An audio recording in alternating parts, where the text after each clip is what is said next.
Shalom Elohim Bapak Ibu dan teman-teman terkasih dalam Tuhan Yesus Kristus. Puji Tuhan kita berjumpa kembali dalam program Kesaksian Iman yang luar biasa ini.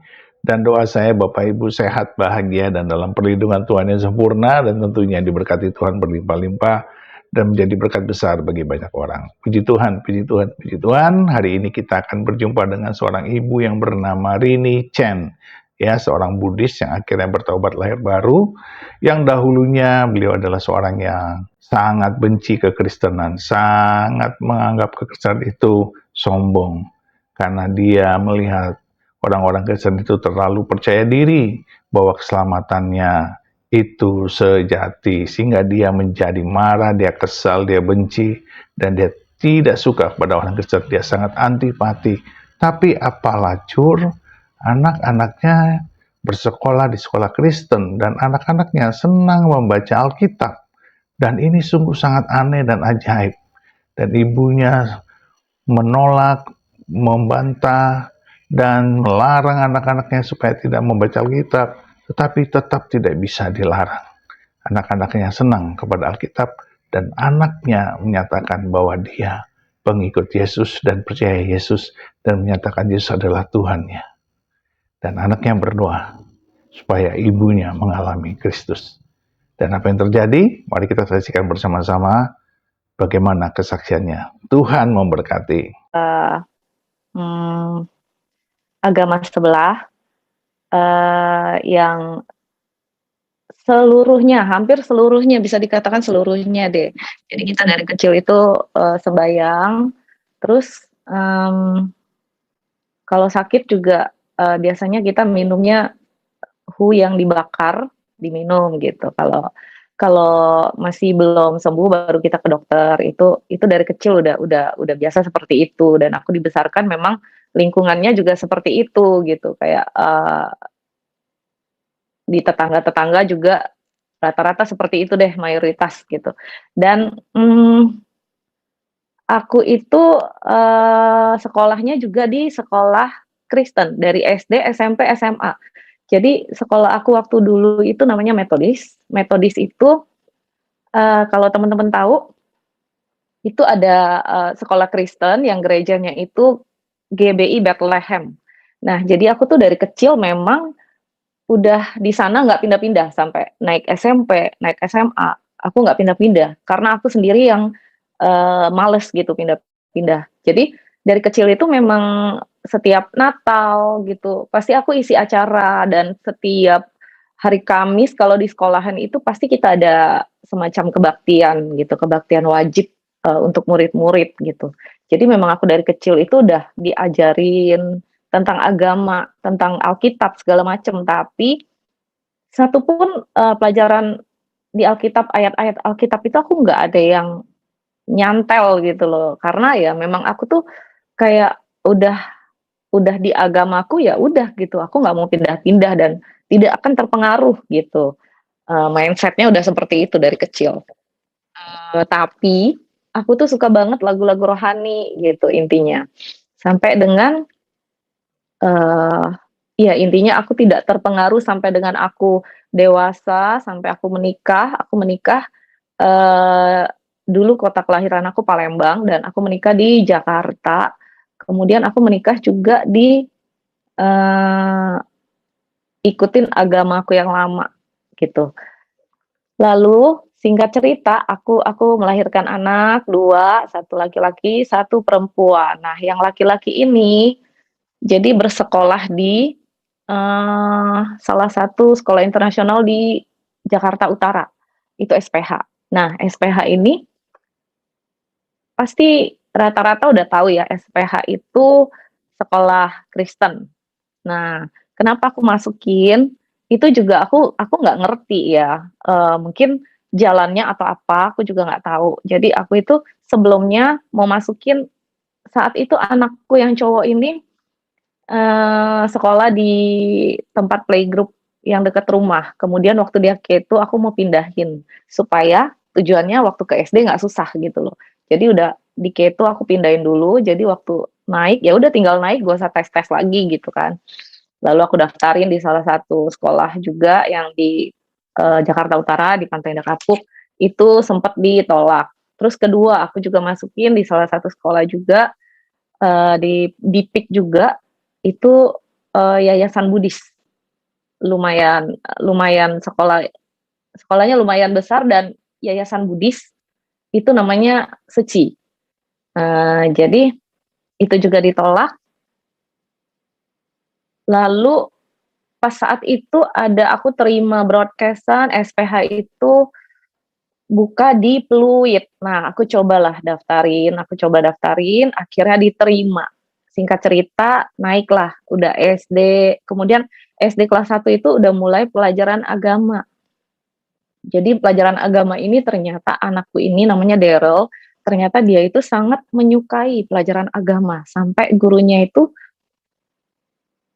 suka bilang ke saya, katanya, "Mami, si Daryl setiap kali break time, itu dia selalu ke perpustakaan, bacanya apa? Bacanya Bible, Bible anak-anak itu yang ada gambar-gambar gitu."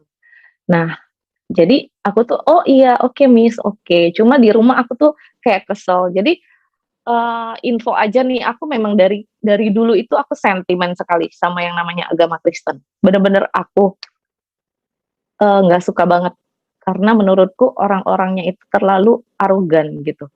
Di mataku dulu ya, karena kenapa, di lingkungan aku itu kayak semacam yang beragama itu suka maksain gitu loh, kayak kayak yang, "Yah, Tuhanku satu-satunya," segala macam. Karena ketidaktahuanku dulu itu sampai aku tuh sempet kayak membenci gitu, membenci banget, gila, nggak suka banget deh gitu kan, nggak suka banget. Sampai anakku pun sering aku marahin gitu. Jadi kayak, "Koko, mami, dedi, sama meme itu kita, satu keyakinan loh, kita agama sebelah." Terus dia bilang ya, "It's okay mami," itu waktu saat itu dia kelas 2 SD, masih kecil. "It's okay mami, I only trust in Jesus," dia bilang gitu. "My God is only Jesus," dia bilang.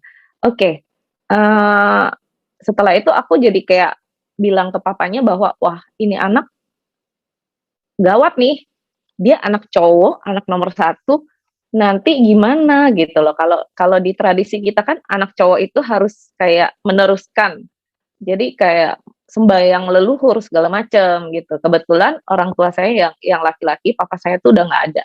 Jadi saya tuh mikir gitu, eee, ah, kalau Daryl Kristen gimana ya, nanti yang sembayangin bokap siapa gitu kan, penerusnya gitu. Sampai aku sempet pusing saat itu, aku mau pindahin, aku coba daftarin lagi di salah satu sekolah lagi di Pluit juga, yang tidak yang universal agamanya.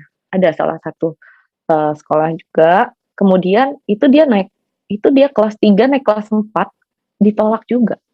Lalu aku terusin dong kelas 4 ke kelas 5 lanjut, 3 ke 4 lanjut, 4 ke 5 aku coba lagi, balik lagi daftarin ke Seci, ditolak lagi gitu.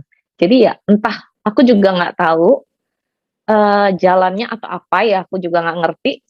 Intinya dia sampai hari ini masih di SPH, dan sekarang itu dia udah SMP gitu.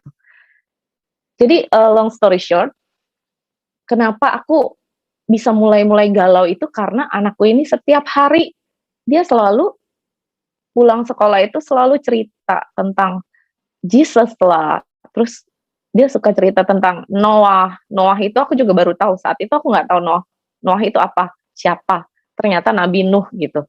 Dia cerita aku juga nggak tahu apa gitu loh. Jadi sejak itu aku tuh kayak mulai mulai ada satu pergumulan yang mana tadinya itu aku sangat kuat banget sembayangnya gitu loh. Kuat banget sampai yang, sampai satu titik aku merasa kayak mulai itu di 2017 mulai mulai bergumul ya, 2016 mulai bergumul, 2017 kemudian itu aku udah mulai agak jarang-jarang sembayang, tapi tetep nggak mau menoleh ke Kristen gitu, tetap.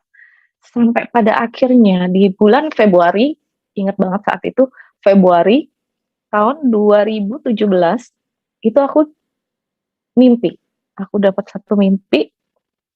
Nah, setiap kali kalau aku cerita mimpi ini, pasti aku nangis gitu. Jadi di mimpi ini, aku tuh lagi berjalan di satu padang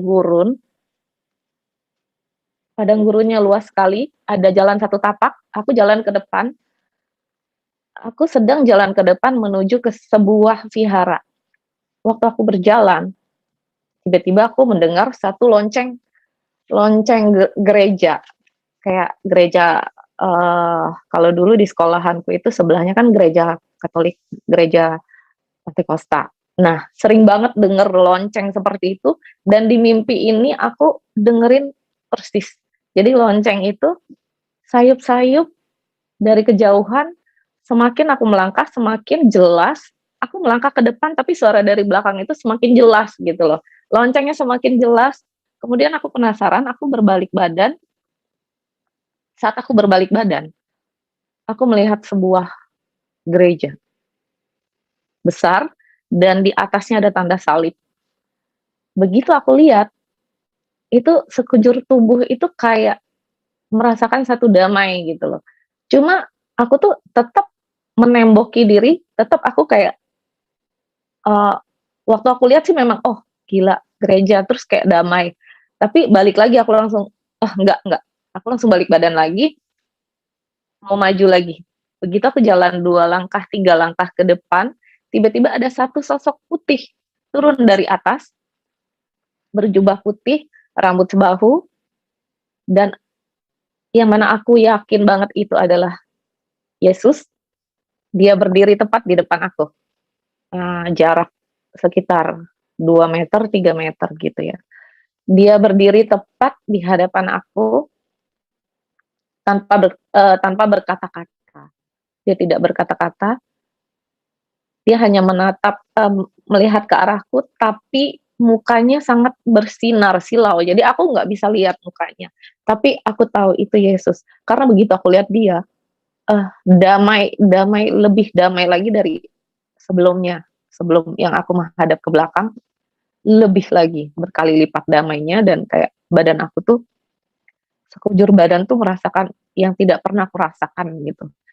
Eh, tapi nggak lama dari mimpi itu, aku terbangun, waktu aku bangun, aku masih merasakan damai yang begitu luar biasa sekali, cuma lagi-lagi aku memasang tembok. Langsung aku kayak langsung aku kayak berpikir bahwa, "Oh enggak, ini cuma bunga tidur, nggak mungkin gitu loh, kayak nggak mungkin, masa sih aku harus, eee, pindah ke Kristen gitu loh, mungkin banget, nggak deh." Nah, jadi sejak aksi itu, aku sempat nggak cerita ke siapapun, aku nggak cerita ke siapapun karena menurutku, ya aku menolak itu. Tapi semakin aku menolak, semakin, eee maksudnya gimana ya, aku menolak, tapi aku nggak bisa pungkiri bahwa mimpi itu sangat bikin aku jadi kepikiran terus gitu loh. Jadi singkat cerita selama 2017 aku lewatin dengan jadi bermalas-malasan sembahyang, karena aku kayak udah mulai labil gitu ya. Kemudian masuk 2018, namanya manusia tidak luput dari masalah. Jadi di 2018 ini aku menghadapi berbagai masalah yang mana aku tuh kayak mencari, Tuhan Tuhanku itu siapa gitu. Sampai sampai pada satu titik aku tuh kayak, eee, berpikir bahwa aku udah sembahyang segitu rajinnya, tapi sampai saat itu dari aku kecil, kalau ditanya, Tuhanku itu yang mana? Aku nggak tahu. Saking banyak yang aku sembayangin gitu loh. Saking banyaknya yang aku sembayangin sampai aku nggak tahu. Sebenarnya Tuhan aku itu siapa? Aku nggak tahu. Kalau yang dulu aku benci, agama Kristen, itu jelas mereka ada Tuhan. Tuhan Tuhan mereka satu, Tuhan Yesus. Saat itu aku berpikir, Tuhan aku yang mana? Aku nggak tahu. Aku tuh kayak lagi butuh sosok yang bisa aku yang bisa aku, eee, tempat aku mengadu gitu loh. Karena selama ini aku sembahyang-sembahyang juga aku nggak ngerti untuk apa. Cuma yang aku tahu dari dulu aku sembahyang itu cuma kayak minta rejeki, minta minta sehat, ya begitu-begitu aja terus gitu loh. Sembahyangnya itu ya nggak jauh dari itu. Permintaan apa? Jangan sakit, minta rejeki, eh ya minta sehat, minta rejeki, hmm, minta bisnis dilancarkan, ya seperti itu aja. Jadi kayak tidak ada hubungan khusus di mana kita bisa ngobrol, bisa bisa bersekutu gitu loh. Sampai pada saat itu aku makin kayak bertanya-tanya, aku makin labil dan sampai satu masa itu aku aku ketemu lagi sama teman lama aku, teman kecil aku. Dia orang Palembang namanya Teresia. Melalui dia eh aku banyak dibukakan lah gitu. Mataku dibukakan. Jadi yang sebelumnya aku itu suka menolak untuk ketemu dia karena aku di 2018 itu dia teri dia sudah 1 tahun menerima Tuhan Yesus, yang tadinya background dia seperti seperti aku juga gitu, kita sembahyang, kita yang kuat banget sembahyang gitu kan. Jadi pas 2018 itu, dia udah 1 tahun, eee, di dalam Tuhan dan dia jadi pendoa hingga hari ini di GMS Palembang. Kemudian, eee aku itu selalu menghindar setiap kali aku pulang Palembang, aku selalu menghindar untuk ketemu dia. Inti cerita, eee, berapa bulan satu kali aku sempat pulang sampai akhirnya aku yang cari dia, karena entah kenapa kayak ada dorongan untuk cari dia gitu loh.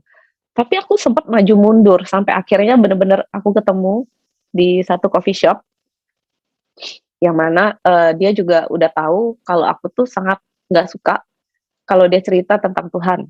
Jadi saat terakhir kali ketemu itu dia tidak, dia bener-bener nggak bahas apapun tentang Tuhan gitu loh.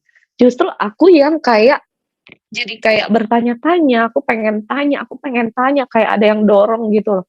Tanya tanya tanya gitu, sampai akhirnya aku buka buka omongan duluan, aku bilang, "Aku mau cerita," tapi aku tetap nggak ngaku bahwa itu aku. Jadi aku cerita tentang mimpi aku yang tadi, aku cerita semuanya ke dia, tapi aku bilangnya, yang mimpi ini tuh temenku gitu. Akhirnya dia itu cuma bilang, "Sampein ke teman kamu, Tuhan Yesus itu amat sangat mengasihi kamu, mengasihi teman kamu," dia bilang gitu. Waktu aku mendengar kayak gitu ya, aku jadi, eee, langsung kayak merinding dan tiba-tiba kayak pengen nangis, cuma aku tahan-tahan gitu. Kayak aku pengen denger lagi. Lalu aku tanya lagi sampai 3 kali, aku pengen banget denger dia mengulangi kalimat, "Tuhan Yesus amat sangat mengasihi temanmu," gitu. Dan luar biasa satu kalimat itu bikin aku tuh kayak, wow gitu loh. Dan bikin aku nggak bisa kayak kepikiran terus sampai aku pulang kepikiran terus. Dan satu hal yang di luar logika ya, saat kita bercerita tentang mimpi itu, aku nggak tahu apa itu satu kebetulan atau enggak, di luar coffee shop itu hujan besar sekali, sampai akhirnya pas kita pulang, itu aku basah-basahan lari ke mobil, lalu aku nyetir, di jalan itu aku, setel lagu Indonesia, lagu lagu, pop Indonesia yang tidak ada hubungannya sama sekali dengan lagu rohani. Setelah 2 lagu, tiba-tiba lagu ketiga, lagu rohani yang muncul, dan itu bikin aku sangat merinding gitu loh. Lalu aku langsung telepon ke temanku ini yang Teresia, aku bilang, "Kenapa kok kayak begini? Aku jadi takut," gitu loh. Terus dia bilang, "Kamu jangan takut, eee, itu Roh Kudus," dia bilang, "enjoy aja dia bilang gitu. Jangan merasa itu satu hal yang menakutkan." Tapi walaupun aku bilang aku takut, tapi di hati aku tuh tidak sebenarnya nggak bukan setakut itu, cuma aku kayak bingung aja. kok begini gitu loh, kok begini, tapi nggak ada ketakutan yang sampai gimana tuh enggak ya. Cuma kayak bingung kok, loh kok aneh gitu loh. Eh, Lalu kemudian aku pulang mandi, siap-siap malamnya siap-siap tidur. Waktu tidur ini, nah saat-saat inilah beberapa hari ini pergumulan aku satu persatu kayak mungkin mulai merasakan jamahan ya. Aku juga nggak tahu. Jadi malam itu tiba-tiba aku kepikiran untuk besoknya kebetulan hari Minggu aku kepikiran untuk ikut temanku ini ke gereja GMS yang Palembang. Jadi aku setel alarm jam 7 pagi, tapi setelah aku taruh handphone, aku mau siap-siap tidur, aku langsung kayak ada di hati aku ada yang bilang, ngapain ke gereja, ngapain gak ada kerjaan banget sih, mendingan lu tidur gitu. Iya juga ya, mendingan tidur gitu, lu ngantuk lah bangun jam 7 gitu. Mumpung mumpung maksudnya mumpung di Palembang nggak harus urusin anak kan, jadi bisa bangun siangan gitu kan. Ya udah deh, aku matiin dong alarmnya, aku matiin, lalu aku tidur. Ternyata yang terjadi adalah setengah lima subuh aku bangun dan nggak bisa tidur lagi. Aku bolak-balik kayak di kamar itu kayak berasa panas banget. Aku setel AC udah pol banget, padahal itu AC tuh sebenarnya nggak rusak, cuma kayak akunya aja yang kayak kepanasan dan kayak gelisah nggak bisa tidur. Setengah lima ke setengah enam, setengah enam ke setengah tujuh, 2 jam benar-benar aku nggak bisa tidur sampai akhirnya aku memutuskan untuk chat. Aku chat ke temanku, aku bilang, lu gereja jam berapa? Jam 9. Aku mau ikut dong. Langsung dia tanpa basa-basi dia bilang, oke, setengah 9 gue jemput, dia bilang gitu. Oke, singkat cerita, ikutlah ke gereja. Di gereja itu tadinya aku cuma pengen denger lagu rohani karena udah lama gitu kan. Karena memang aku suka lagu rohani. Waktu di gereja itu aku merasakan damai banget gitu loh. Nggak bisa dipungkirin bahwa aku merasakan damai banget dan sempet aku meneteskan air mata di situ. Lalu setelah selesai gereja, temanku ngajak makan siang bareng di sana. Dia bilang, tadi pagi aku itu saat teduh jam 5 pagi, aku mendengar suara Tuhan bahwa dia bilang, dia. Tuhan cuma bilang begitu katanya. Yang artinya adalah dia langsung ini tembak katanya. Yang mimpi itu lu kan, bukan bukan temen lu, dia bilang gitu. Aku tuh langsung kayak wow, hebat banget ya, kok bisa tahu gitu loh. Dia bilang, aku tuh nggak tahu apa-apa, cuma tadi pagi tuh aku mendengar suara Tuhan bilang dia orangnya gitu. Akhirnya aku jujur. Nah dari sanalah aku mulai banyak sekali pertanyaan ke dia. Tuhan itu siapa, segala macam. Tuhan itu emang bener ada, bla bla bla bla, banyak banget aku kasih pertanyaan ke dia.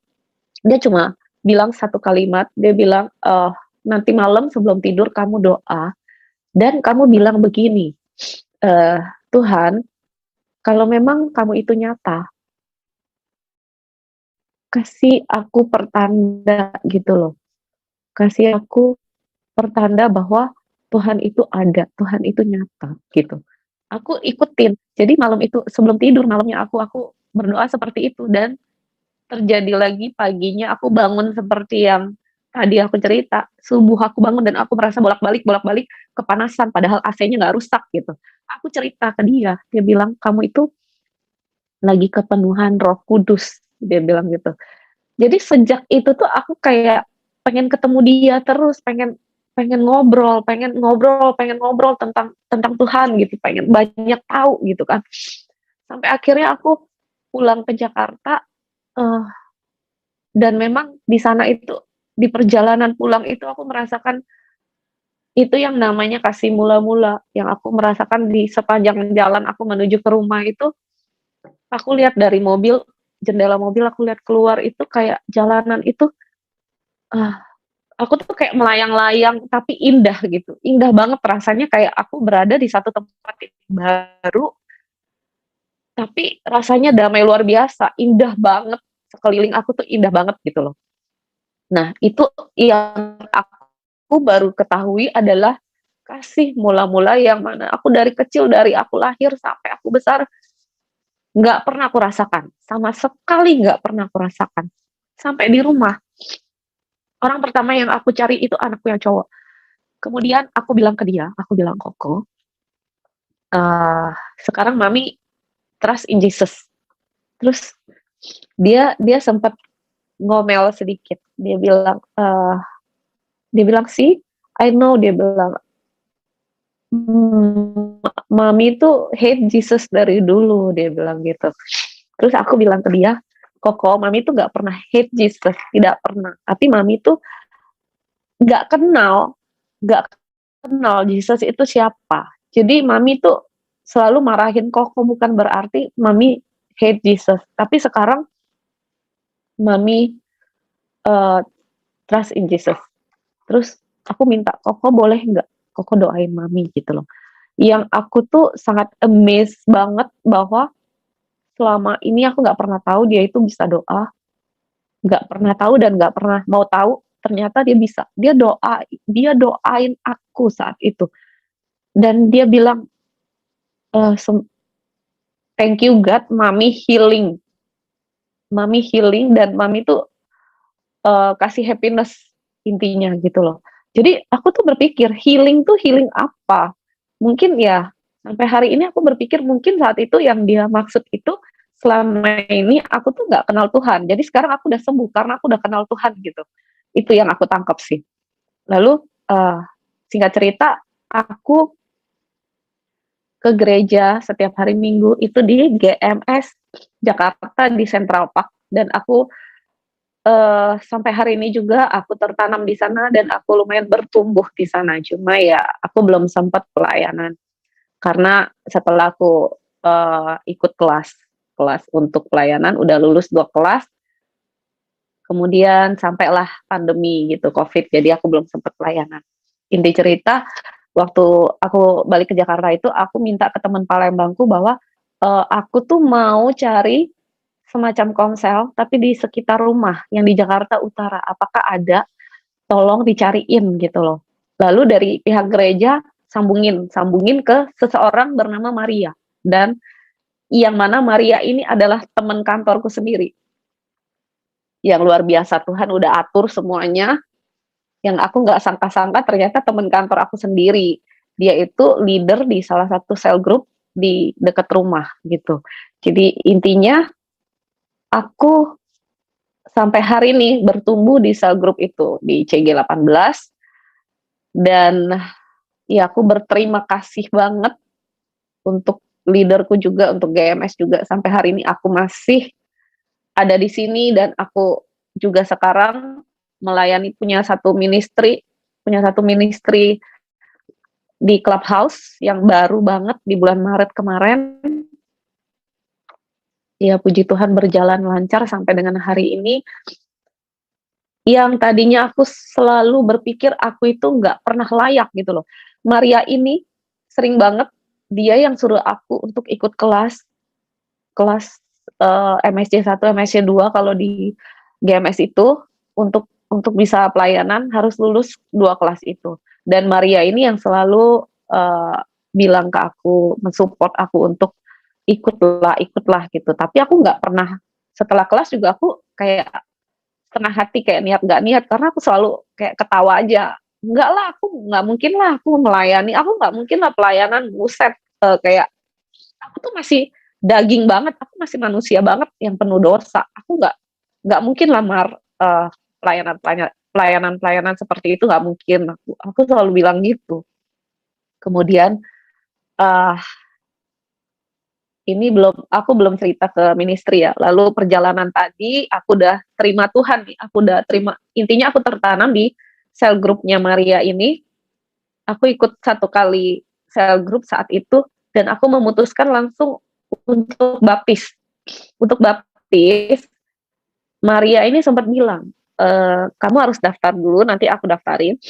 Tapi aku tuh lagi ada di Papua 2 minggu, setelah itu baru, kita aku aturin untuk kamu bisa baptis gitu kan. Terus aku bilang, "Mar, kayaknya gue nggak bisa nunggu selama itu deh, karena gue tuh udah kayak haus banget, gue kayak berapi-api banget, gue pengen baptis besok." Aku bilang gitu, "Besok, langsung besok." Jadi intinya besok kata si Maria, "Ya kalau besok bisa on the spot tapi nggak ada aku," dia bilang, "It's okay, nggak apa-apa." Jadi besokannya aku pergi ke GMS siang-siang bolong waktu itu, dan gereja sepi, cuma ada kayak full timer gitu. Aku langsung bilang aku mau dibaptis, tapi kata orang di sana, "Kalau baptis dadakan nggak, hari ini nggak ada pendeta, it's okay, nggak apa-apa. Siapapun boleh, yang penting aku mau baptis." Akhirnya aku dibaptis sama satu full timer di sana. Oke, intinya, kenapa aku sangat sangat berapi-api banget, iya, dalam berapa hari itu kayak hati aku tuh kayak ada 2 suara gitu loh, yang satu bilang, "Baptis, baptis," yang satu bilang, "Jangan, jangan, jangan." Jadi aku tuh tahu banget nih, kayaknya pekerjaan iblis yang kayak suruh jangan, jangan, jangan, jangan. Jadi aku langsung kayak, ya aku lawan suara itu. Jadi aku langsung ke sana, intinya aku udah selesai baptis dan aku merasakan sukacita yang luar biasa sekali, dan nggak sampai sana, lalu intinya sa waktu saat itu 6 bulan pertama memang aku kayak ke gereja itu secara sembunyi, karena apa, suami juga belum terima gitu, tapi aku yakin one day dia pasti juga terjamah. Jadi sempet, perjalanan aku sempet kayak luar biasa struggle juga, kayak ke gereja itu selama 6 bulan aku mesti bohong bahwa aku ada meeting lah, aku ada coaching kelas lah, gitu-gitu. Dan kalau aku cell group, itu aku selalu bawa anak, karena itu kan malam jam 7, setengah 8. Memang, rumahnya deket di kompleks sebelah, jalan kaki pun bisa gitu. Tapi aku selalu bawa anak dengan alasan anakku mau main sama anak Maria gitu. Jadi selama 6 bulan itu aku jalanin dengan seperti itu, dengan berbohong ya, tapi ya berbohong di sini bukan karena, mau berbohong gimana ya, bukan berbohong, intinya kayak, eee, apa ya, untuk kebaikan lah gitu, karena ya belum saatnya gitu. Dan aku yakin sih, sampai hari ini juga, ya pelan-pelan lah ya, sampai hari ini pun suami masih belum belum percaya, tapi udah much better banget karena dia udah nggak ngelarang kayak aku kesaksian kayak begini, eee, dan aku setiap hari ada ministry di Clubhouse itu dia sering banget denger. Dia nggak ngelarang sama sekali, cuma ya hatinya belum terjamah. Ya aku yakin kalau, eee, di dalam satu rumah, satu orang percaya, seisi rumah kan akan diselamatkan ya. Itu ya cuma butuh proses aja sih. Yang penting ya kita tetap di dalam Tuhan dan bersabar, dan so far anak-anakku percaya Tuhan dua-duanya, dan keluarga besarku juga mayoritas belum. Jadi, ada sebagian kecil aja yang udah di dalam Tuhan. Jadi, ya aku masih terus bawa dalam doa, semoga keluarga besar bisa dijamah juga sih.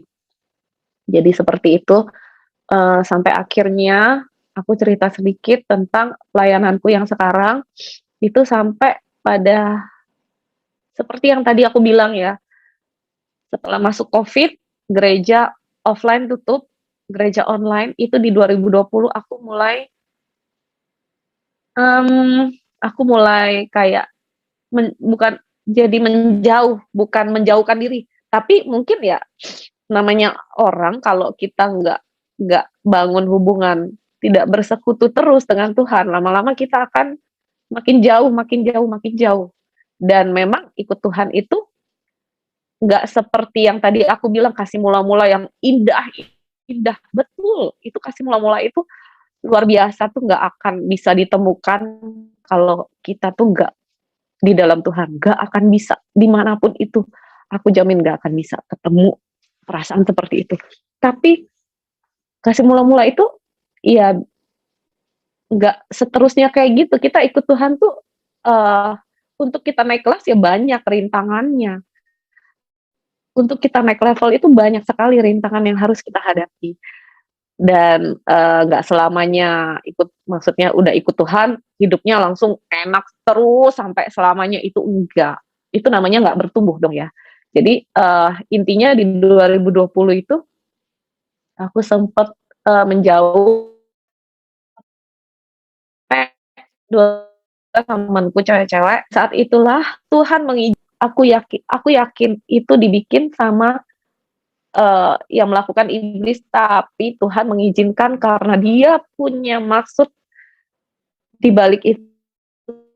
Dia punya satu rencana besar, satu rencana indah di balik musibah aku itu. Jadi inti cerita, saat itu aku perjalanan ke airport mau pulang ke Jakarta, udah selesai liburan, dan di saat itulah aku kepleset di pinggir jalan, ada jalanan lumut, jalan turunan, aku kepleset, kakiku sebelah kanan patah, langsung nggak bisa bangun, dan digotong sama teman-teman, langsung kita ke airport, pakai kursi roda, gitu sampai Jakarta, aku langsung ke UGD. Sampai UGD di ronsen, dokter bilang harus dioperasi gitu kan, harus dioperasi. Aku tuh sampai kayak berasa dunia itu kayak runtuh runtuh banget karena aku merasa gila. Aku aktivitas semuanya, kerjaan aku, semuanya aku pakai kaki gitu. Aku mau foto-foto, mau apapun, semua pakai kaki gitu loh. Jadi kayak aku sempat di satu titik merasa, sempat aku merasa kayak gini, aku bilang, "Tuhan, kok harus begini? Aku harus begini?" Gitu loh. Kemudian, saat itu aku nggak langsung tindakan, aku tunggu 2, 3 hari, jadi cuma dililit aja 2, 3 hari kemudian aku cari dokter yang lain, karena aku nggak mau dioperasi. Dokter kedua juga bilang, eee, "Dioperasi," dia bilang gitu. Terus aku sampai bilang gini, "Dok, saya nggak mau masukin benda-benda apapun ke dalam badan saya gitu, ke kaki. Bisa nggak ini digips aja?" Gitu kan. Terus, dokter bilang, "Beruntung kamu patahnya itu belum bergeser, kalau kamu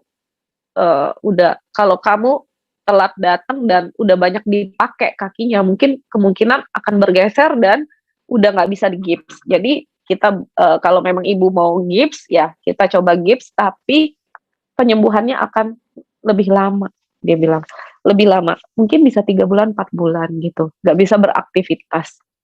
Kalau ibu, operasi, itu sebentar juga udah bisa aktivitas, udah bisa sembuh katanya. Tapi entah kenapa aku beriman sekali saat itu bahwa aku yakin banget aku bisa sembuh tanpa operasi. Jadi aku berkeras, gips, ya udah gips. Inti cerita, eee, karena kejadian musibah ini, aku jadi di rumah, jadi nggak kemana mana. Saat itu ada satu temenku di Clubhouse, itu aku main Clubhouse itu udah dari Februari, cuma dari pertengahan Februari, tapi kita tuh room-nya tuh room temen-temen aja, ngobrol-ngobrol gitu. Sama sekali nggak ada terbesit, terpikir apapun untuk bikin satu room rohani, itu nggak pernah. Jadi temanku ini namanya Shannon, dia itu ngajakin aku, dia bilang, "Ci, kita ini yuk, kita bikin room yuk, worship," dia bilang. "Kita nyanyi-nyanyi bareng-bareng," gitu, teman-teman. Jadi saat itu ada 4, 5 orang deh, 4 atau 5 orang, kita nyanyi-nyanyi dan, ternyata ada audiens yang masuk mendengarkan. Awal-awal baru dikit sih, baru dikit kayak beberapa orang. Besokannya bertambah, besokannya lagi jadi belasan gitu. Jadi kayak aku tuh kayak mikir bahwa, "Oh, ternyata banyak ya yang haus." Cuman mereka tuh kayak masuk itu cuma dengerin aja kita nyanyi-nyanyi, kita cerita-cerita kesaksian gitu. Cuma mendengarkan aja. Jadi aku berpikir bahwa, ternyata banyak ya yang haus akan mendengarkan seperti ini gitu loh. Lalu aku ber aku langsung terpikir untuk kenapa nggak bikin klub aja gitu, satu klub. Kalau di Clubhouse itu, kalau teman-teman ada yang tahu, Itu kalau misalkan kita mau bikin room yang konsisten setiap hari, itu kita bikin satu klub, itu ada logo rumah ijonya. Jadi orang-orang audiens itu bisa follow, klik rumah ijo, setiap kita, bikin room itu, akan muncul notification-nya. Jadi, audiens-audiens itu yang nge-follow akan tahu bahwa, "Oh, ini kita lagi buka room nih," jadi pada masuk gitu. Nah, setelah adanya room itu, beberapa hari kemudian nggak sampai 1 minggu, ada satu dari agama seberang yang keluarga besar dia itu agama seberang, semuanya sangat kental banget. Dia itu sempat kesaksian seperti ini, dia bersaksi bahwa dia itu bergumul dalam mirip-mirip kayak aku tadi, dia bergumul bahwa Tuhan dia itu yang mana gitu, dan dia udah mencoba semua agama, dia bilang. Dia udah mencoba semua agama, tapi dia paling merasa, nyaman itu di Kristen. Dia sempat bilang gitu, tapi sampai dengan hari ini dia tetap kayak kehilangan arah. Bukan hari ini, maksudnya sampai yang saat itu ya, dia tetap kehilangan arah dan nggak tahu harus gimana. Spontan aku langsung DM dia, aku nggak tahu kenapa aku tergerak dan terdorong untuk DM dia, aku cuma bilang, "Salam kenal, terus kalau memang butuh temen ngobrol atau mau sharing, ini nomor WhatsApp aku, kamu boleh hubungin aku anytime," gitu. Inti cerita dia hubungin aku ternyata, dia hubungin aku, akhirnya, ya kita keep contact terus, lalu aku ajak dia untuk komsel. Dan saat itu, setelah komsel, beberapa hari kemudian, kita doain dia dan dia terima Tuhan Yesus. Puji Tuhan banget. Sejak itu, aku tuh kayak merasa, langsung aku bilang ke Tuhan, "Tuhan, aku sekarang aku tahu gitu loh, di balik musibah aku tuh ternyata Tuhan itu punya satu rancangan yang luar biasa, rencana yang indah." Room ini tuh baru banget dengan kayak kita-kita itu yang bukan bukan pengalaman di rohani sama sekali gitu loh. Aku dan temanku ini, nggak ada pengalaman di rohani gitu loh. Jadi, kok room ini bisa berbuah gitu, berbuah belum apa-apa loh, belum ada 1 minggu udah berbuah, dan aku merasakan satu perasaan yang gila, luar biasa banget, kalau bukan karena campur tangan Tuhan itu tidak akan mungkin. Dari sana aku langsung kayak, oke, aku jadi kayak bersyukur banget dengan kaki aku yang patah, aku sangat bersyukur, dari sana aku jadi hilang semua rasa minder aku, rasa malu aku hilang semua, dan aku berani keluar, sejak saat itu aku berani keluar rumah, aku pakai tongkat, aku nggak malu dilihat orang, bahkan aku foto-foto pakai tongkat, aku nggak malu sama sekali. Karena apa? Aku merasa aku bangga dengan luka ini, dengan karena adanya musibah kakiku ini, aku bisa menolong satu jiwa gitu loh. Dan aku terima kasih banget sama Tuhan, sampai aku bilang, "Tuhan, aku tahu ternyata ini yang Engkau mau, oke, aku akan konsisten bikin room ini." Sampai hari ini, room kita itu udah udah episode 155, yang mana udah, ya which is 155 kali room ini diadakan. Konsisten tanpa pernah libur, kecuali kemarin 17 Agustus. Jadi sejak Maret, tanggal 5 Maret sampai hari ini, nggak pernah libur sama sekali. Dan kerennya lagi, aku mau cerita teman-teman, luar biasanya lagi pekerjaan Tuhan. Aku itu seorang yang baru mengenal Tuhan, aku tidak punya background apapun di rohani, aku tidak pernah terlibat pelayanan di gereja, belum sempat gitu. Dan aku juga masih bisa dikatakan meraba-raba untuk ayat Alkitab, aku tidak menguasai, dan aku juga nggak bisa sharing firman, aku cuma bisa sharing kesaksian yang pernah aku alami seperti sekarang ini. Jadi aku benar-benar totally itu satu orang yang bisa dikatakan bahwa iya nggak bisa apa-apa, di rohani itu nggak punya pengalaman apa-apa, bayi banget, bayi merangkak istilahnya gitu. Tapi Tuhan perlengkapkan aku sampai dengan hari ini dengan tim-tim yang luar biasa, yang mana mereka itu background-nya itu luar biasa sekali. Ada yang worship leader, ada yang kayak apa ya, kayak leader youth gitu. Ada juga yang bahkan banyak diantaranya anak-anak pendeta, dan mereka itu semua orang-orang hebat di gerejanya masing-masing. Jadi di ministry clubhouse aku ini, namanya Worship His Holy Name, WHHN, itu kita dari berbagai berbagai gereja bersatu. Jadi karena kita punya satu visi yang sama, visi kita itu kita ingin merangkul jiwa-jiwa yang haus akan mencari Tuhan, dan tujuan kita cuma satu, menyenangkan Tuhan. Tujuan kita, fokus kita cuma Tuhan. Jadi mau background dari gereja manapun, kita semua adalah keluarga. Jadi itu aku sangat bersyukur banget. Yang mana aku nggak bisa sharing, nggak bisa apa, mereka semua bisa. Mereka pinter-pinter nyanyi, mereka bisa sharing, mereka bisa bawa doa yang bagus gitu.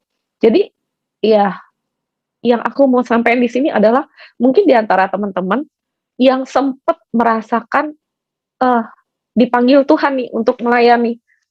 Seperti yang aku rasain kemarin, aku merasa aku nggak layak sama sekali. Aku bukan manusia suci. Aku banyak dosa. Nggak mungkin aku melayani Tuhan gitu.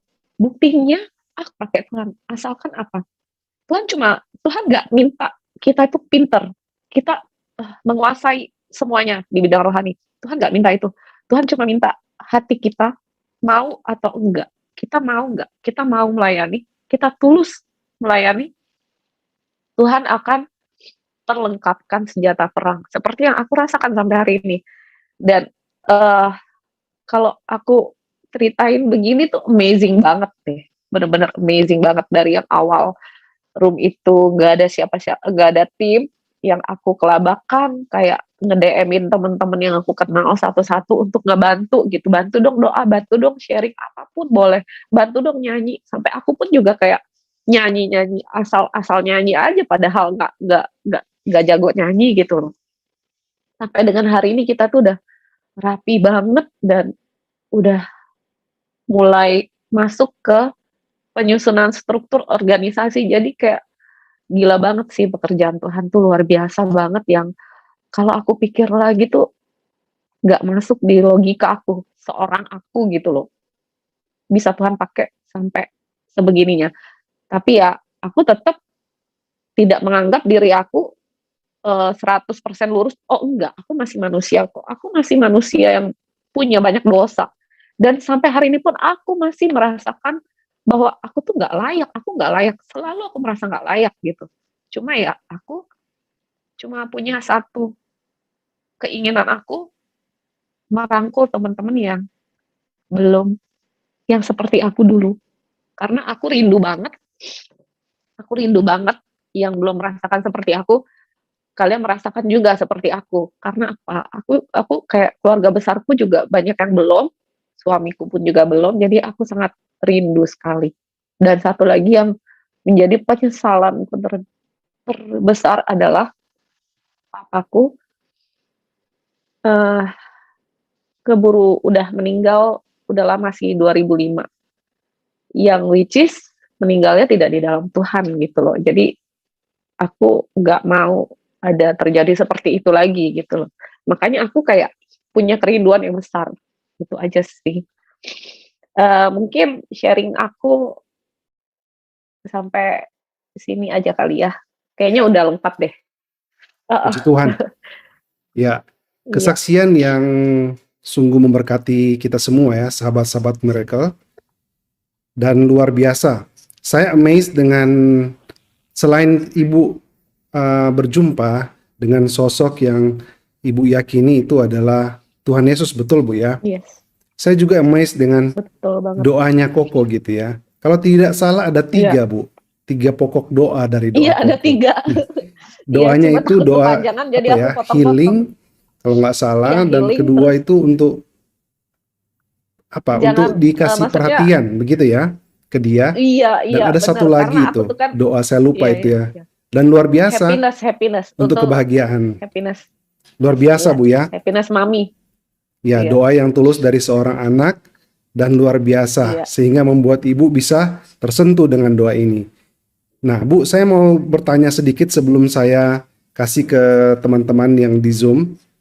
Sebenarnya yang Ibu lakukan ini, yang worship room itu, yang ministry itu seperti apa, Bu? Apakah seperti di Zoom seperti ini atau aplikasi itu yang Ibu ceritakan Clubhouse itu oh iya, atau iya? oke, iya. Jadi Clubhouse itu adalah satu platformnya itu kayak kayak dia tuh semacam sosial media juga, cuma kayak podcast gitu loh, nggak ada video.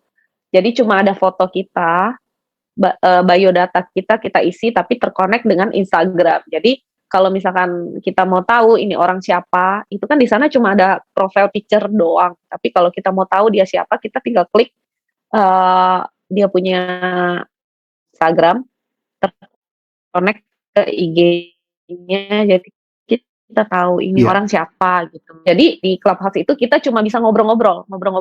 Yang mau sharing, yang mau kesaksian kita naikin ke speaker gitu. Sebenarnya kenapa ya? Aku juga nggak ngerti kenapa bisa di Clubhouse. Kayak udah jalannya aja mungkin ya, namanya Tuhan yang ngatur. Jadi ya aku juga nggak tahu, kayak ngeflow aja gitu.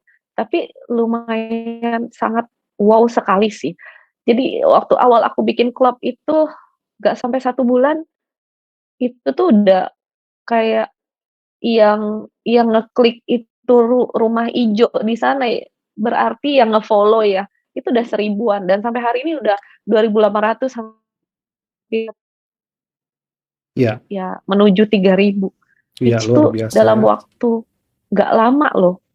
Itu kalau bukan Tuhan yang bekerja sih nggak mungkin sekali, nggak mungkin Iya, banget gitu. bisa jadi berkat bagi Jadi banyak ya orang, itu Bu ya. platform kita bisa sharing-sharing firman. Mm-mm. Betul betul Ja- betul. Jadi itu platform yang terintegrasi dengan IG ya, Bu ya, Instagram.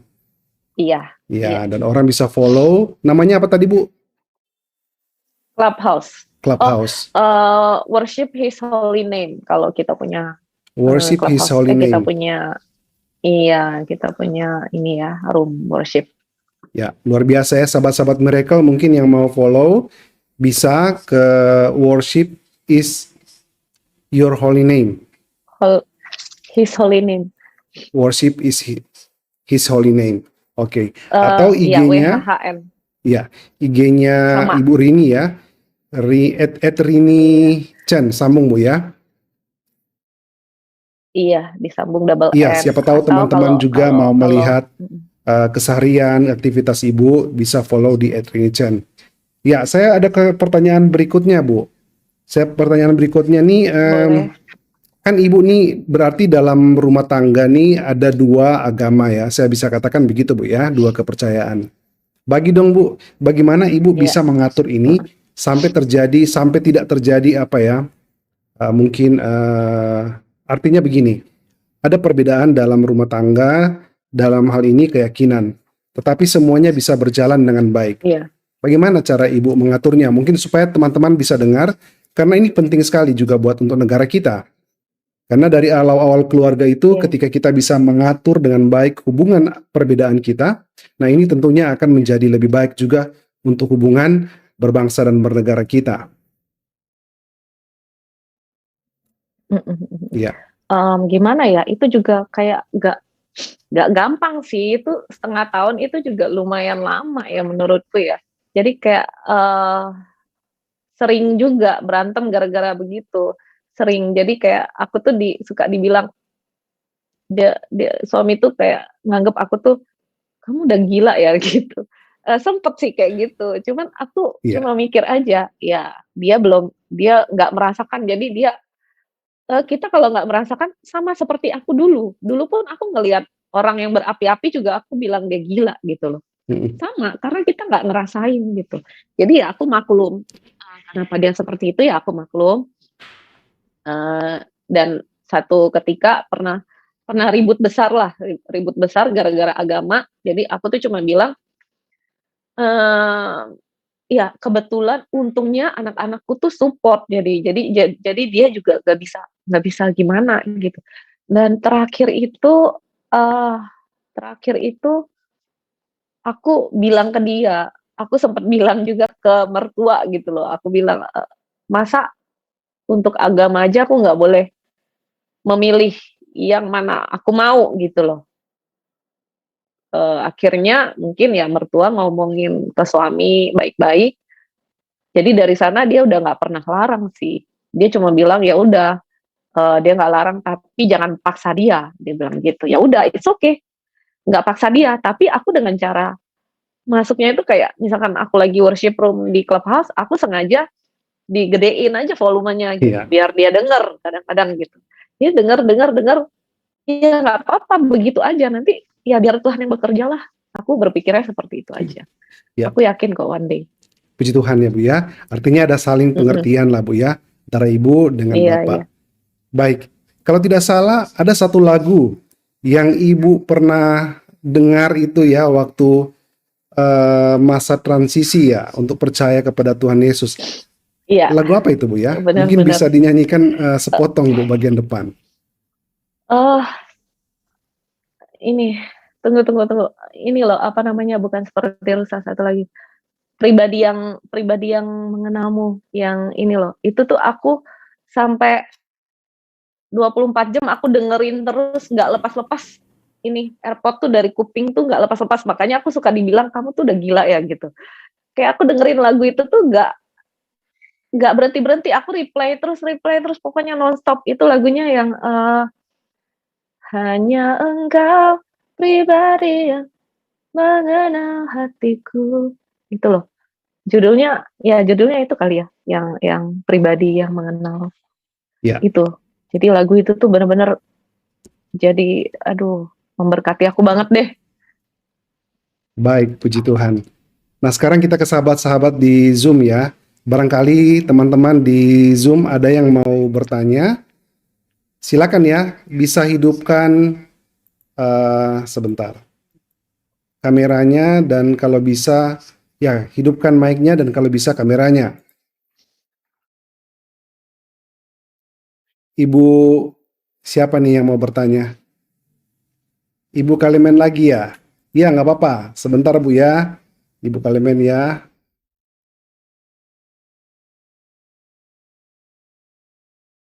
Silakan Bu. Silakan. Shalom Pak, Shalom, shalom Bu. selamat malam semuanya buat Selamat sobat yang malam. ada di Zoom malam ini. Ya, Salam, Bu. kita saat ini bersyukur sama Tuhan. Sebenarnya banyak teman-teman sebenarnya ini Pak yang mau bikin pertanyaan. Iya nggak apa-apa. Habis Ibu Kalimen saya akan kasih giliran yang lain. Iya, ya terima kasih buat Ibu kita kekasih jiwa yang luar biasa pakai Tuhan. Narasumber kita malam hari ini. Anaknya berapa Bu? Anak saya 2, Ibu, cowok sama cewek. Udah Bapak orang lumayan mana Bu? besar, 13 sama 11 tahun. Kenapa, Ibu? Bapaknya orang mana? Jakarta. Oh gitu, iya. Iya, Terima kasih buat kesaksiannya yang sangat luar biasa. Bertemu dengan iya. Tuhan, perjumpaan Tuhan yang luar biasa Bu ya. Nah, saya tidak banyak-banyak memberikan apa namanya, tetapi ini memang Tuhan itu baik Ibu ya. Dahsyat Tuhan itu. Nah, Ibu Iya. diberikan kesempatan untuk melayani Tuhan saat ini. Nah, jadi kita ini kan adalah manusia berdosa Bu kan, tapi Tuhan itu, Yesus itu tetap sayang sama kita ya, sehingga kita dapat diselamatkan oleh Dia dan kita diberikan kesempatan untuk mengenal Dia. Nah, hari ini juga Ibu diberi kesempatan untuk mengenal Dia dari SD Ibu ya, itu sudah luar biasa itu Iya. sekolahnya dari Oh iya, SD, SMP, SMA, betul. sekolahnya Kristen itu kan, itu jarang-jarang loh Bu dijumpai kayak gitu. Berarti itu nama jiwa-jiwa Iya. baru. Tapi jiwa-jiwa barunya belum diselamatkan karena masih dua-dua hati ya Kang Bu ya kan. Nah, Iya. ketika Ibu sudah berjumpa dengan Tuhan pada saat ini, bersyukur sekali lah gitu ya. Nah, kasih Tuhan itu luar biasa sama Ibu, seperti sungai mengalir ya, seperti sungai mengalir. Nah, kiranya jiwa-jiwa banyak dimenangkan oleh Ibu gitu kan. Aku mau bertanya Ibu di sini. Nah, ketika Ibu sudah menerima Yesus ya, apakah saat ini keluarga Ibu masih adakah komunikasi dengan keluarga Ibu? Dan bagaimana respon ya ketika mereka tahu bahwa Ibu sudah masuk agama Kristen? Nah, itu aja dulu, Bu. Eh mereka ini bicara keluarga dekat aja Keluarga dulu ya, besar. keluarga inti ya. Ya, Keluarga orang tua. kalau dari orang tuaku kan tinggal mama ya. Iya. Mama itu cuma pernah waktu awal-awal dia cuma pernah bilang, tapi dia nggak marah sih, dia nggak marah, cuma dia bilang kasihan papa katanya gitu, kalau kamu begini gitu loh, ya nggak apa-apa. Intinya aku nggak ada masalah sama sekali di keluarga besar, kayak kayak cici kandungku, adikku juga waktu awal-awal itu memang sempet kayak aku bilang aku mimpi ketemu Tuhan Yesus itu aku diketawain, tapi mereka tuh nggak larang gimana, enggak, cuma bilang aja, "Kasihan papa," gitu aja. Kan papaku udah nggak ada dan kita itu sebagai anak tuh harus sembayangin gitu loh, kalau Ya. sembayang leluhur lah ya, kalau tradisi kita gitu loh. Jadi mereka cuma komennya itu aja. Nah, kalau dari sepupu ya ada yang beberapa ya, kayak, nge-chat gitu private, cuma bilang kayak, "Kecewa aja kok begitu, lu kan dulu yang sembayangnya gila banget kok bisa jadi begini, kecewa." Tapi itu mah udah awal, udah kayak waktu 2018 itu. Kalau sekarang semua sih nggak ada komen, cuma aku tetap mendoakan mereka satu persatu agar ya bisa agar terjamah jugalah, gitu Ibu. Iya, untuk mengenai Yesus Kristus ya Bu ya. Iya, memang itu doa itu besar kuasanya Bu ya kan. Nah, memang Yes. kita sebagai orang Kristen sudah Tuhan berkata saat ini diselamatkan, memang kita ada semangat yang luar biasa lah untuk melayani mereka ya. Nah, sehingga saat ini Ibu juga berkobar-kobar. Saya lihat dari wajahnya. Semangat terus Ibu melayani Tuhan. Ya kan? Enggak semua orang itu mengenal Tuhan saat ini. Ya, kalau kita lihat di luar sana itu masih banyak orang tidak mengenal Tuhan. Karena apa? Mereka tidak membutuhkan, ya kan? Mereka itu hanya membutuhkan dunia mereka sendiri. Nah, kita sebagai orang Kristen yang sudah sama Tuhan percaya, itulah satu kebanggaan kita sama Tuhan. Ya, bangga sekali sebagai Kristen itu. Memang kalau orang-orang Muslim bilang itu, apa sih itu Kristen itu kafir gitu ya Bu ya. Tapi itu namanya bahasa-bahasa yang tidak terlalu kita dengarkan lah. Yang penting kita dalam Tuhan itu eksis. Nah, terfokus dalam Tuhan. Apapun kata orang ya sudahlah. Yang penting kita sudah sama Tuhan, kita sama Tuhan melayani dengan sungguh-sungguh pada saat ini. Ya, terima kasih buat Ibu Ririn yang sudah memberikan pada saat ini kesaksian yang sangat luar biasa, dan kami juga terberkati oleh Tuhan melalui Zoom ini. Ya Bu Ririn ya, nanti suatu saat kita panggil Ibu Ririn sini untuk apa namanya kesaksian Ibu Rini. kami Bu Ririn. Ibu Rini. Iya. Ibu Rini kita kalian. panggil nanti Iya. Ibu Ririn sini satu saat. Nanti kita bisa komunikasi dengan Ibu Ririn ya Bu Ririn ya. Karena kita kan buka pengembangan di Iya, sini. boleh Ibu. Nah, jadi nanti kita bisa undang Ibu menjadi kesaksian di gereja kami Bu di GBI Elisa. Boleh Kami tinggal di Bu, Bekasi. iya. Nah, ada firman Tuhan. Makasih. Ada firman Tuhan mengatakan di sini di Lukas 15 ayat 7. Firman Tuhan. Baik, Lukas 15 ayat 7. Aku berkata kepadamu, demikian juga akan ada sukacita di sorga karena satu orang berdosa yang bertobat. Lebih daripada sukacita karena 99 orang benar yang tidak memerlukan pertobatan. Amin. Puji Tuhan. Iya, di sini katakan bahwa Ibu ada sukacita yang di sorga Bu. Jadi kan satu orang diselamatkan, mereka bersorak-sorai. Amin. Nah, walaupun di 99 Amin. dia orang benar, tapi mereka tidak ngasih pertobatan, itu artinya Bu. Jadi itu firman Tuhan pada saat ini singkat pada Ibu Ririn. Biar memberkati Ibu dan keluarga besarnya bersama Bapak, bersama anak-anak. diberikan kesehatan, maju terus Bu, semangat Bu, melayani Tuhan. Puji Tuhan, terima kasih banyak, memberkati Ibu. Makasih Bu, makasih. Baik, terima kasih Bu Kalemen ya. Ya, Pak. Biasa ada lagu ya, tapi mungkin Iya malam Pak, ini ini kayaknya tadi tidak apa-apa. Ibu mau menyanyikan satu lagu, tidak apa-apa. Ujian itu kan luar biasa juga Bu. Ada Bu, kalau ada saya kasih kesempatan. aku tadi siang nggak saya sisihkan Pak, nggak saya bikin Pak. Oke, kalau begitu kita kasih kesempatan yang lain ya. Oke, Pak Baik, Ika. teman-teman di Zoom yang lain, apa ada yang mau bertanya? Bisa langsung hidupkan mic-nya ya. Ibu, tadi saya lihat ada Ibu Riani juga ya. Ada Ibu Ruth, Ibu Lodia, Ibu Lia, Pak Jemi, Bu Debi, Pak Bonang. Apa ada yang mau bertanya Bu? Silakan, atau Bapak. Baik, sambil kita menunggu pertanyaan dari teman-teman di Zoom ya. Saya mau bertanya juga ini kepada Ibu. Mungkin saya mau bertanya begini Bu. Ini kan kejadian ketika Ibu mau menerima Yesus itu ketika Ibu sudah berkeluarga. Ya Bu ya. Saya juga berkeluarga. Saya berpikir seperti ini. Apakah Ibu dulu berpikir tentang ada risiko tentang keutuhan keluarga jika dalam perjalanan ini kan lagi mengarungi, ya kan lagi di tengah-tengah gitu ya. Ketika itu dan Ibu percaya kepada Tuhan Yesus. Apakah Ibu memperhitungkan juga hal itu, Bu?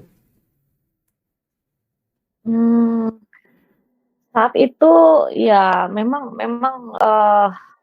melewatinya itu nggak gampang ya, tapi balik lagi aku kan punya cell group leader, jadi apapun aku cerita ke dia, apapun ya sebagai semacam mentor aku lah, apapun aku cerita. Jadi ya memang kita tuh selalu mendoakan, sampai aku juga pernah kayak doa puasa gitu. Kita selalu mendoakan, dan aku tuh apapun yang terjadi aku percaya aja. Aku percaya bahwa ya balik lagi seperti tadi, satu orang percaya seisi rumah diselamatkan. Amin. Dari siapa? Dari anakku sebenarnya. Dari dia duluan. Dia yang membawa aku, kemudian aku membawa anakku yang wanita, yang cewek. Nah, tinggal satu lagi papanya. Aku yakin gak lama lagi sih. Aku yakin banget. Jadi ya apapun yang terjadi, aku jalani dengan beriman aja dan terus berdoa, terus bawa dalam doa gitu. Jadi ya so far sampai hari ini, so far so good lah, nggak ada yang gimana-gimana. Cuma 6 bulan pertama aja dulu gitu. Jadi ya fine-fine aja sih. Ya, puji Tuhan Bu ya. Memang biar bagaimanapun pasti ada resiko. Tapi kita percaya, kita yakin dan percaya bahwa bersama dengan Tuhan Yesus semuanya akan dibukakan jalan yang terbaik. Dan puji Tuhan kita akan berdoakan bersama juga agar supaya Bapak juga bisa bersama-sama dengan Ibu ya. Baik. Puji Tuhan, puji Tuhan, puji Tuhan. Akhirnya Ibu Rini Chen bertobat dan terima Yesus sebagai Tuhan dan Juru Selamatnya secara pribadi. Dan dia masih bergumul buat suaminya yang belum bertobat. Dan tentunya kita melihat keluar biasaan Tuhan menjamah dengan kasih-Nya, membuat Ibu Rini Chen akhirnya melayani Tuhan walaupun belum siap sebagai anak Tuhan karena belum mengerti banyak Alkitab, belum tahu bagaimana berdoa. Tetapi Tuhan menjamahnya dan mengizinkannya melakukan pelayanan di dunia sosial. Luar biasa sekali. Nah, inilah bukti kasih Tuhan Bapak Ibu dan teman-teman semua. Di akhir zaman ini Tuhan terus menjamah, menjangkau, dan bergerilya untuk menyelamatkan jiwa-jiwa yang terhilang.